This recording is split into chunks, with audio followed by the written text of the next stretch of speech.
When September air turns crisp and the signs of autumn slowly appear, it is the right time to think about planting garlic. The best moment to plant is toward the end of the month, since planting too early may cause excessive leaf growth that can later be damaged by snow and frost. If the bulbs are given a proper start, they will root well before the cold arrives and continue growing quickly and healthily in spring.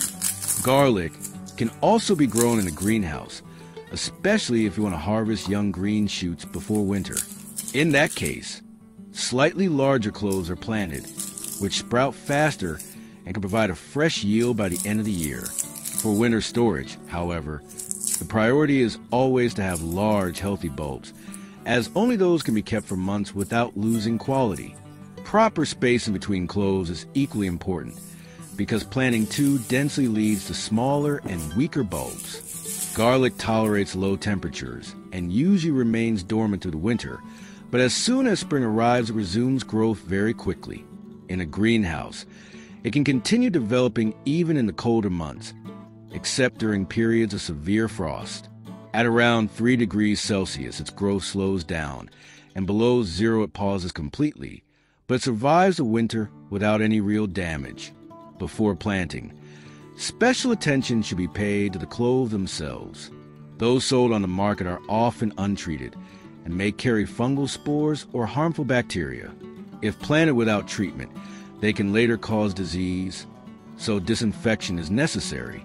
The safest option is to rely on natural methods that avoid chemicals while still providing strong protection and healthy growth. In half a liter of lukewarm water, add half a spoon of cinnamon. Cinnamon has strong antifungal and antibacterial properties, preventing mold and fungal diseases that often attack young cloves. It also works as a natural repellent against insects, especially ants and some soil pests. Soaking garlic in a cinnamon solution provides an extra layer of protection, encourages healthy development, and supports stronger root systems. On top of that, it is completely natural, safe, and suitable for organic growing. After adding cinnamon, stir in 1 spoon of baking soda. This ingredient creates a slightly alkaline environment that discourages fungi and harmful bacteria. Garlic treated this way remains healthier, sprouts more easily, and builds stronger roots. Baking soda also helps reduce early attacks from pests during the first growth stages. Place the garlic cloves into the solution and let them soak for about 2 hours.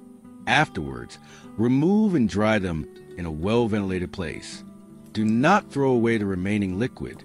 You can enrich it with 1 spoon of wood ash and use it to water the soil a few days before planting. Ash adds valuable minerals and raises the soil's pH, creating slightly alkaline conditions that garlic particularly thrives in. Such soil encourages the formation of bigger, healthier bulbs, while making plants more resistant to pests and diseases. By combining cinnamon, baking soda, and wood ash, you create a completely natural method for preparing garlic before planting. It is chemical-free, simple to apply, and produces excellent results. Garlic treated this way grows stronger, healthier, and delivers a richer harvest that can be stored throughout the winter. Watch our next video on your screen now. Thank you and see you soon.